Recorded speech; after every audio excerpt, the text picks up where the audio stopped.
my name is Joseph Crupper. I'm also known as Miss Cali G. How are you doing today? That's good. Yes, that's good. That's good to hear. I am fine. We are going to be making another dress. I had some very positive feedback from y'all, and by y'all, I mean friends of mine on Facebook, who were very interested in seeing me having made this last YouTube video. So thank you very much for watching that, and it's gotten me energized to do another one, so here we go. So you can see that I still have Christmas decorations up. It is because I am an Episcopalian, and Anglicans, they celebrate Christmas for the full 12 days of Christmas. So that these decorations, I can take them down whenever I want, but I'm choosing not to until the 6th of January. So today is the 30th of December, so have just a little over a day to go until the end of this disastrous year for me at this point. Today, we are going to start on a project that I probably should have started on already. It is going to be for the January reading time. So for January, we are doing a reading time called Back to Basics, which is basically just us using the opportunity to kind of vibe on the ABCs, 1, 2, 3s type of thing. We're doing a book about counting. We're also doing a book about the alphabet.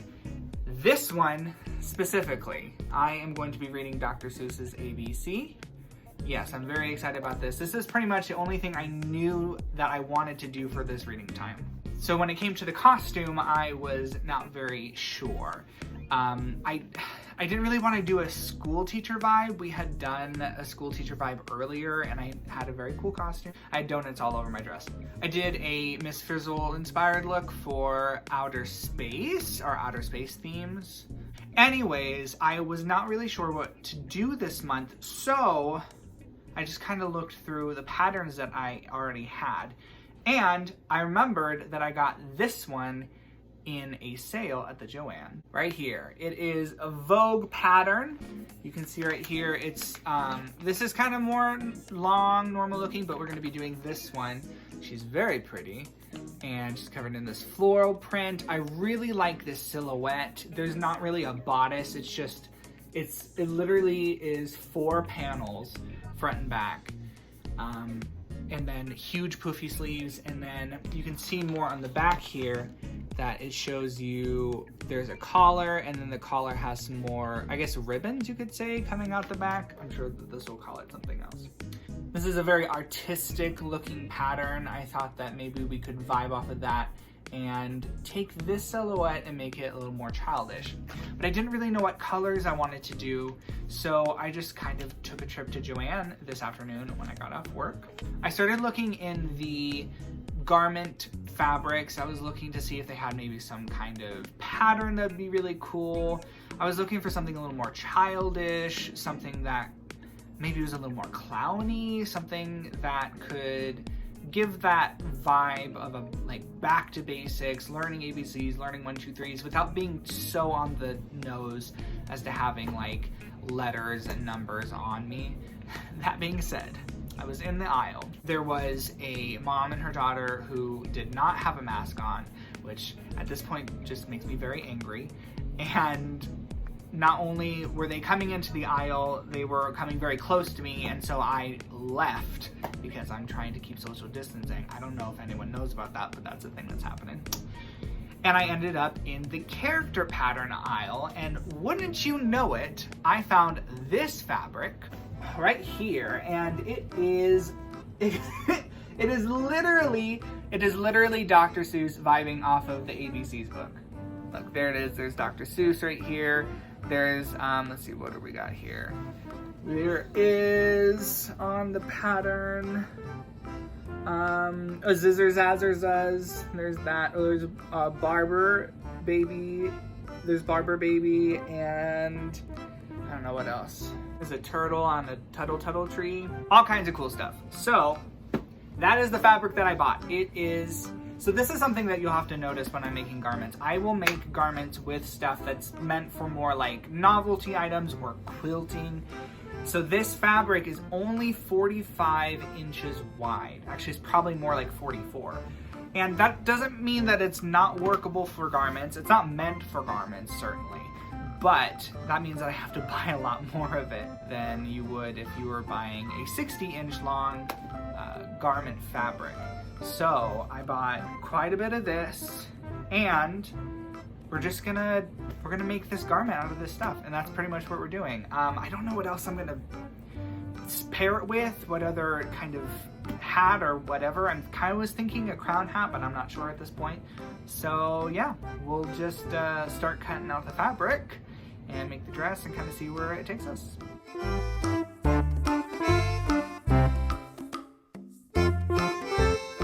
This is pretty simple. Basically what we have to do is make sure that all of the pattern pieces are laid correctly. Like I said, this is only 45-inch width material. So on a pattern, it will show you where to put the pieces in order to get the most out of the material. They've already kind of mapped that out for you. I usually don't pay attention to that, but today I'm going to, just to make sure that I have enough. It looks like I had enough, like I told you, but you'll be surprised how quickly some of that can disappear at times. In order to get the map to lay out correctly, I need to start at that end. I'm just trying to make sure that all of the characters and the letters are running down. So on my sleeve, it'll show it's A, B, C, D, E, F, G, you know, instead of being like running up this way, because that's not very fun, is it?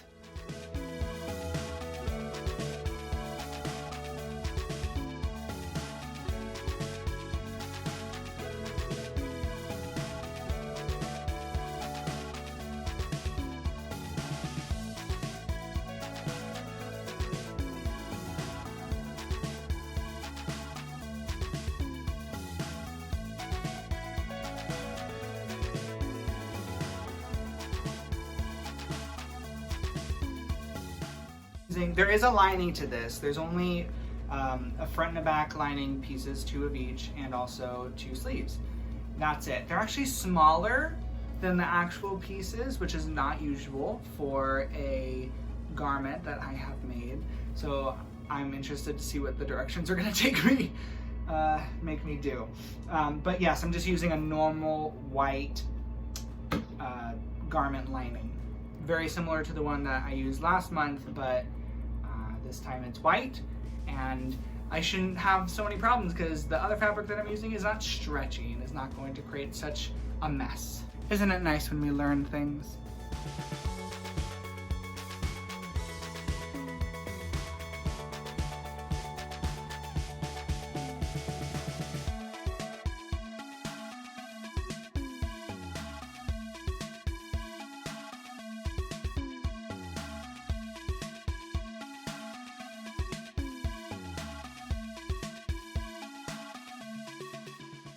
Hi everybody, it's day 3 of me making this, and I am at Justin and Aaron's house.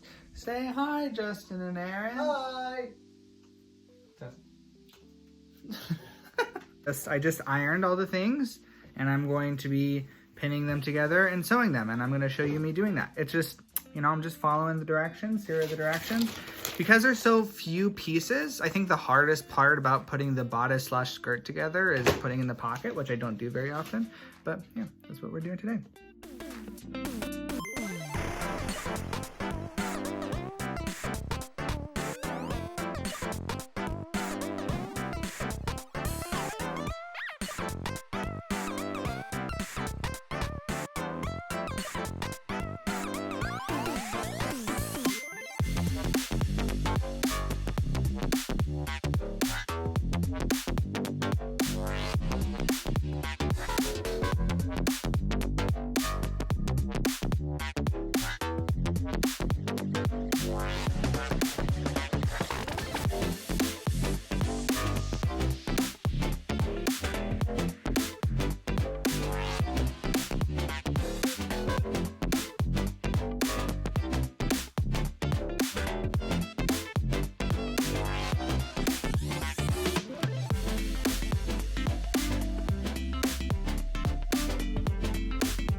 hi, it's day 4 or whatever of me working on this. And yeah, this is the bodice slash skirt. This is like the main body piece that I've gotten done. Today we're just gonna do the lining, I think, and then see how much further we get on it.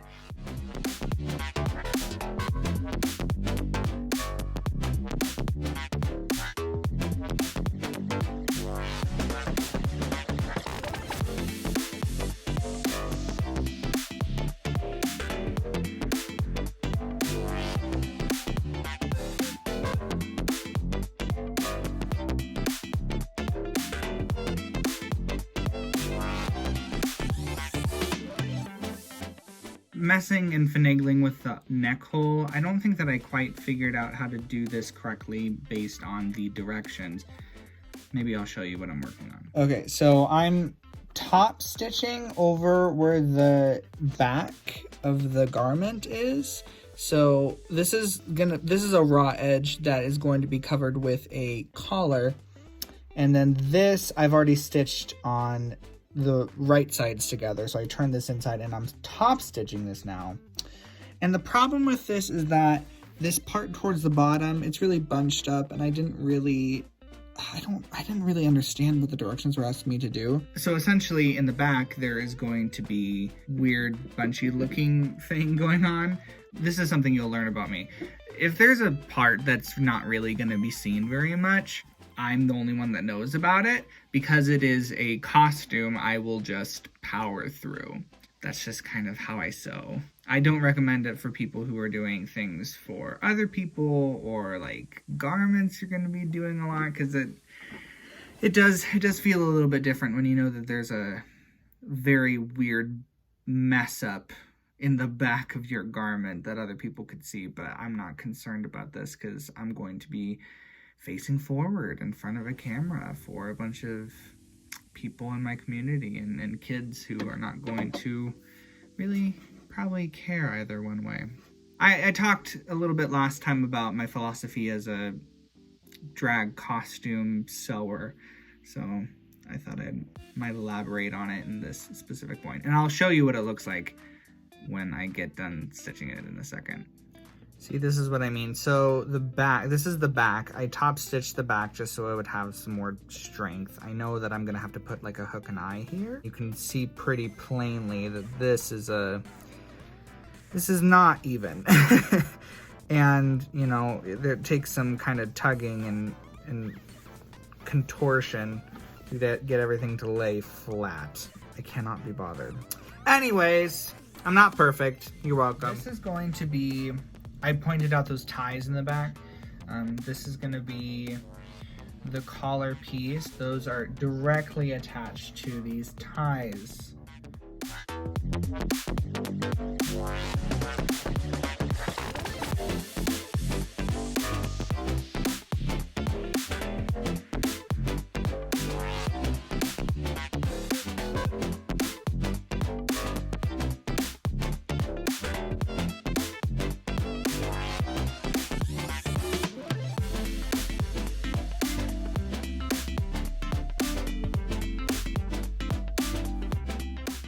Hello. I've done no work on this for a week. Sometimes you're just tired and you just need to take some time for yourself. When you're tired and you can't concentrate on what you're doing, especially if you're doing stuff that you've never done before, it's not a good time to be sewing. What I'm doing is not very complicated. It is very important that I get it right the first time, because if I mess up, that makes the project take longer. Done. I got the collar piece done. I've never done a collar like that because it has little ties that go in the back, and I think that's very cool and interesting. I'm going to be sewing up the sleeves, pinning the bigger sleeves to the smaller sleeve lining, making sure it's all gathered together. Now, when it comes to gathering, I'm not very good at it. I know there's gathering stitches you can do. I'm very like exact, and so I take the time to like measure out where all the gathers are. And it's not the correct way to do it, but that's what I do. I'm a little afraid to show you how I gather things together in case someone ridicules me, which they should.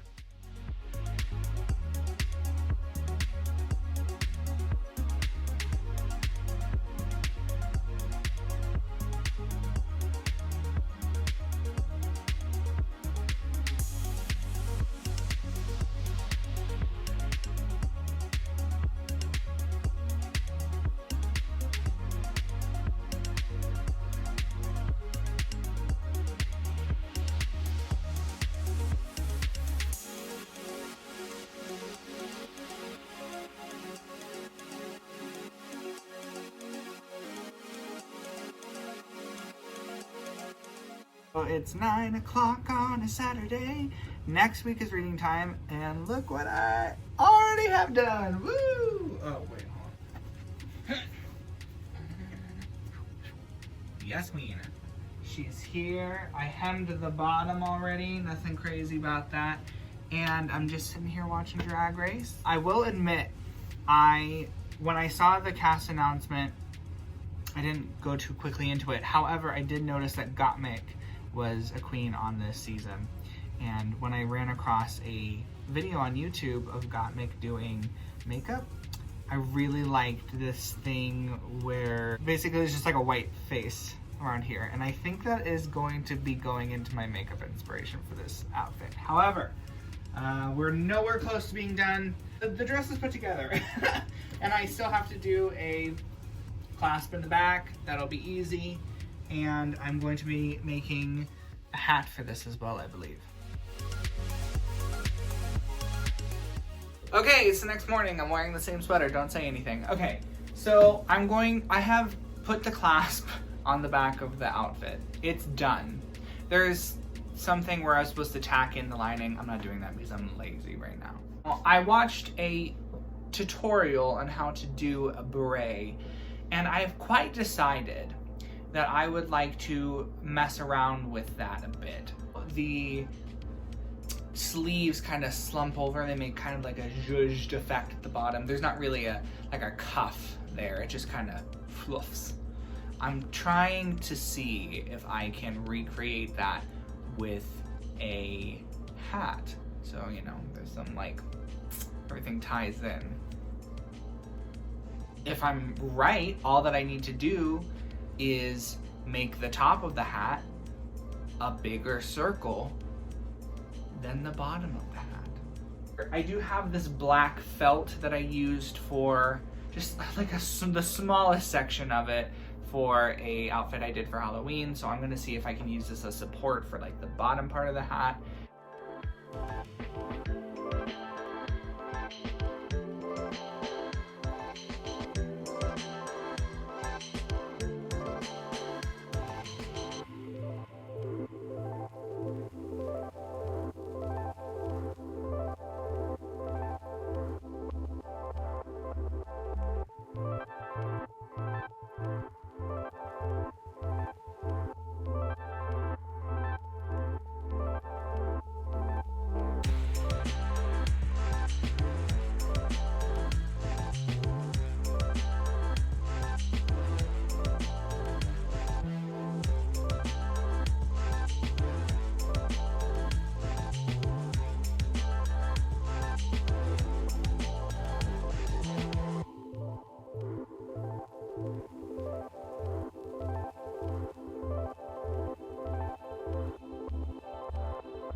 Do we like this? I must admit, so this this piece right here was supposed to be like an inside piece, so it was supposed to be like this, but I made it too big. So now it's a headband, and it's too big for my head, but for the wigs that I'm gonna be wearing, I think. So it has this pom-pom-y thing at the top. This is actually quite a classic hat that I've created on accident. Sometimes things just work out. This is what I'll say. I think that we're getting to a point where I think we're just gonna show you what it looks like in drag, and I'll explain what I've done. Are you ready?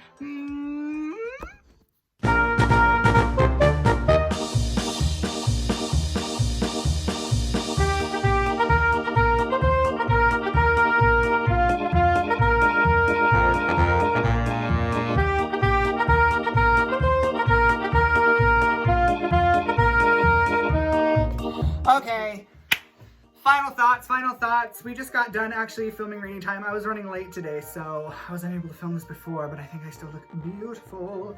And yes, this is the outfit. I think it turned out wonderfully. I'm sure there's a bunch of makeup on this portion already. I'm correct. Yes, I think that this hat worked out pretty well. I had to pin it down to this hair because the hair doesn't really like, you know, it's not really like a hat hair. And yes, I just feel like a fun clown. You can ask them. I've been very chaotic today. Isn't that true? Oh my goodness, yes. It's been very chaotic. Yeah. Yes. Okay. Anyways. Like a tornado, a beautiful, colorful tornado. Do you believe in life after love? Possibly. Okay. You're always chaotic anyway. This is true. Okay. Anyways, thank you so much for watching this. I will post the links to the little videos that I used as reference down below if you want to see how I based it off of. The beret video is nothing like this ended up, but foundational things anyways. The PomPom video is pretty much exactly how I made the PomPom, so that's all good. Love you very much. I'll see you next time. Bye. Peace out.